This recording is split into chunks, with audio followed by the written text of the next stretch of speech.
We are back on MorningLine. Thanks for joining us on this Tuesday. News Channel 5 Chief Investigative Reporter Phil Williams with us, taking your phone calls and your message questions if you do on Facebook. But Phil, yeah, we just saw that piece about, the issue maybe with influencing an election one way or the other.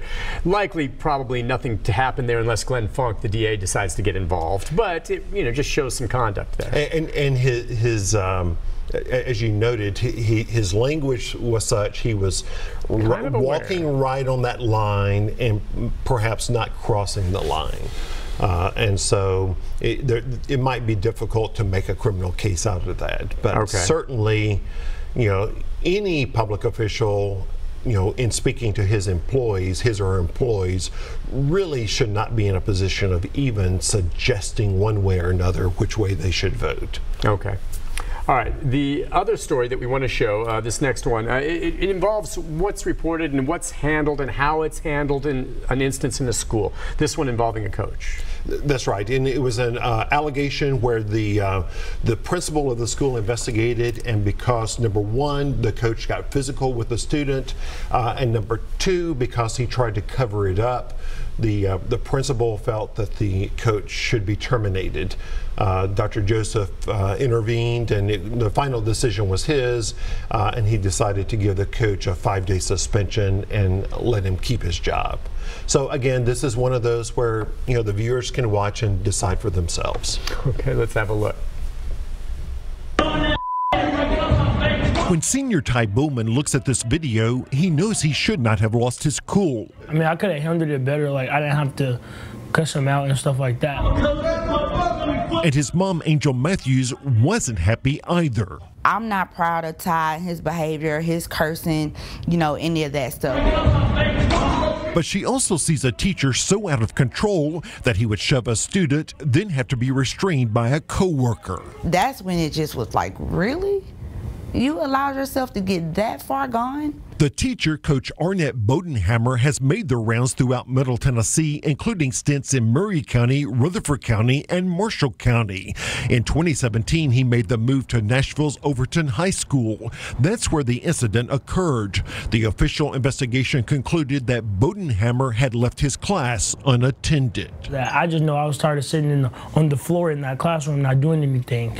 Ty says he went to the gym. When Bodenhammer confronted him, he lashed out at the coach.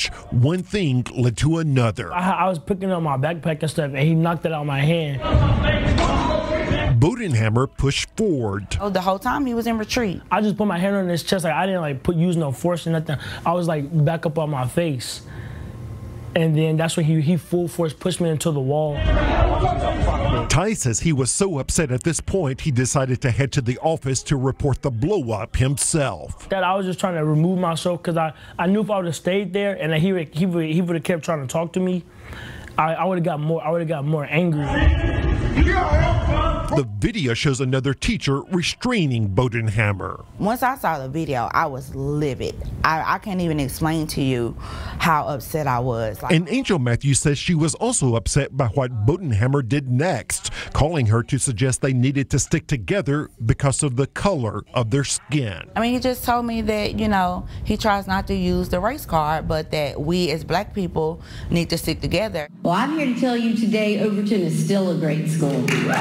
Overton's executive principal, Dr. Jill Pittman, investigated. She wrote this memo noting Bodenhammer's aggression and his ploy to cover up the incident. She recommended that he be terminated. We spent a lot of time listening to parents. But Metro Schools Director Dr. Sean Joseph overruled the principal, giving Bodenhammer 5-day suspension instead. Ty called me from school telling me that Coach B was back. And I was livid.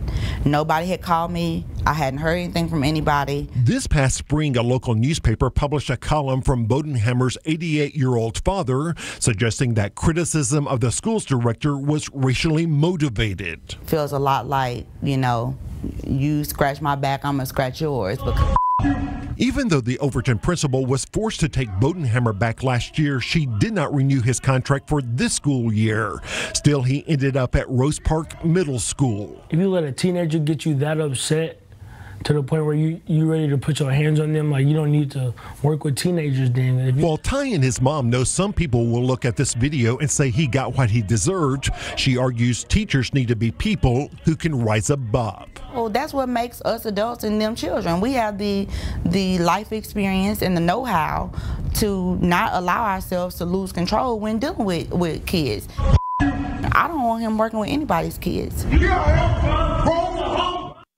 All right. Did you ever really get an explanation at all from the school's director why he decided to give him the suspension instead of agreeing with the principal? Nothing in detail. I mean, Okay. there was a statement that said that this was worked out with Metro Legal, but that's not the decision of the lawyers. I mean, this was Dr. Joseph's decision, and why he elected not to go along with the principal's recommendation to terminate him. The statement that we received really did not get into that kind of detail. And is there a rule of thumb within Metro schools that maybe has always been in the guidebook about physical contact between teachers and students, to your knowledge? Yeah, I don't know that there is a specific rule, but I think the concern was not just the fact that he got physical with the student. And number one, you and I both know what it's like to have teenagers. Oh yeah. And I mean, you can have mouthy teens and things like this. The mother there acknowledged that she wasn't proud of her son's conduct. Exactly. Right. And I think she's correct also. It's up to us to be the adults in the room.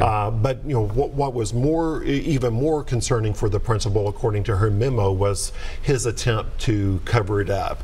When it was first when the coach first reported it to the office, he did not report that it had become a physical altercation. So that was strike one or strike two. And then he called the mother and said, we black people need to stick together. And so in the principal's mind, not only was there this physical altercation, but that there was an attempt to cover it up, and that was what seemed to push her over into the column of saying termination rather than suspension. I see. Okay. Let's take a few phone calls, Phil. We'll go to Ann. Ann, you're on the air. Go ahead, Ann. Good morning. Hi. I have two very real important questions for Phil Williams. First, yes, there is a rule. You are never allowed to put your hands on a student. I was hired to protect, walk the halls, and break up fights, yet I was hired never to put my hands on students. But there's an unwritten law, and all you have to do is go to a Friday night football game, and you will see football coaches putting their hands on children every Friday night in an abusive way. I've witnessed it already 3 times at football games this year. It's never addressed. It's been reported by myself to the athletic director 4 times already for chest butting, jerking of the arms, and actually at Donaldson Christian last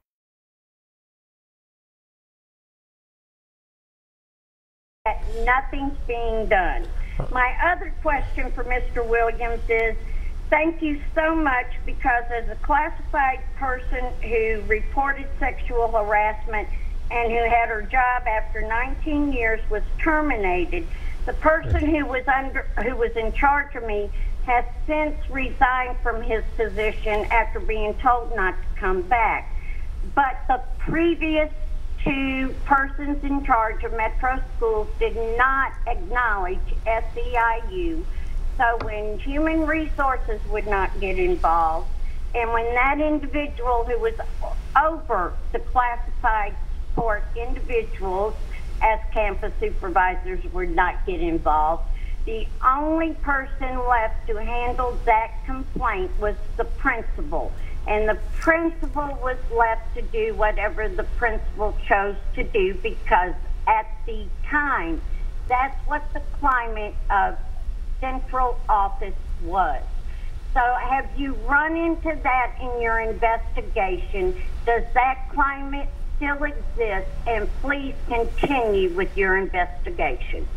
All right. Yeah, we spoke to the head of the Metro Nashville Education Association, Eric Huth, and he had a kind of a memorable soundbite. He says that he is convinced that the only way that someone in Metro Schools would be punished for sexual harassment would be if they came into HR and admitted to everything. Wow.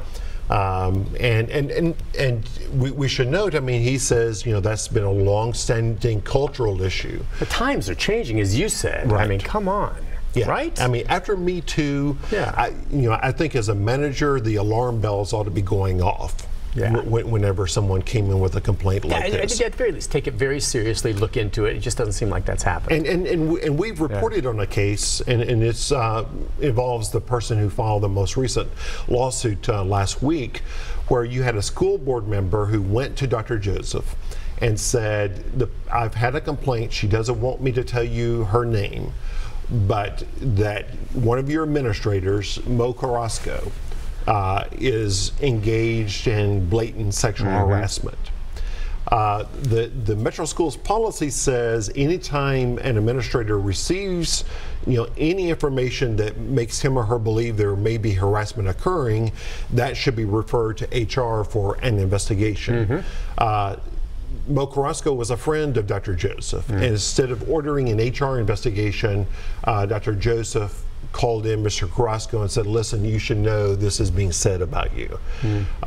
And so, you know, there's a classic example of, you know, one can wonder what would have happened if Dr. Joseph had referred that to HR and they just started discreetly calling in women saying, have you had any problems? Because we do know that several months later, when Ms. Garcia ended up filing a formal complaint, they talked to all sorts of women who had stories about Mr. Carrasco. So the question is, why did Dr. Joseph, when he was told there might be a problem, why did he not order an HR investigation? Right. Especially given the Me Too, you know, times. Yep. Legitimate question, Phil, for sure. Listen, we'll take a break. And by the way, her other comments about what happens on the football field in some of these schools, haven't seen it. You know, I mean, it may happen, may not happen, but we don't, you know, have the details on what she was talking about there. So I apologize for her language. One word came out there that we usually don't say on air here. All right, we're going to take a break. When we come back, more of your phone calls, more of our comments with Chief Investigative Reporter Phil Williams right after this.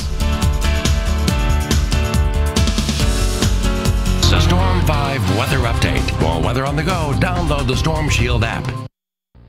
Hi everyone, I'm News Channel 5 meteorologist Leland Statham. You're looking at radar now. Most areas will be dry on this Tuesday, but it will not rule out a stray shower or a thunder shower. Check out temperatures for us at the current time. Heating up this afternoon, the heat index at times later today between about 95 and 100. Here's a check of the temperatures for you right now from Nashville International. Your Tuesday forecast, partly cloudy for the afternoon with a slight shower or a storm chance, otherwise partly cloudy. And again, heat index between 95 and 100. For tonight, a muggy 73, 30% rain chance tomorrow, 40% going into Thursday. We'll keep an eye on the percentages for the end of the week. That may change depending upon the track of Gordon. Thank you for watching News Channel 5 Plus. Everything starts out small.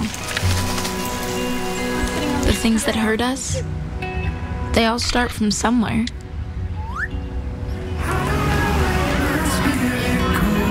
The words we say, the things we do, they can grow into something else.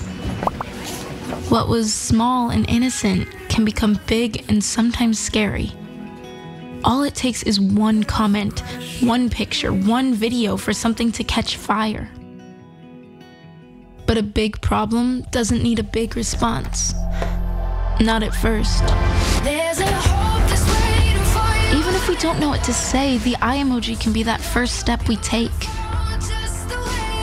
Let's all pledge to take that first small step together and change the world in a big way. I'm a witness, and so are you.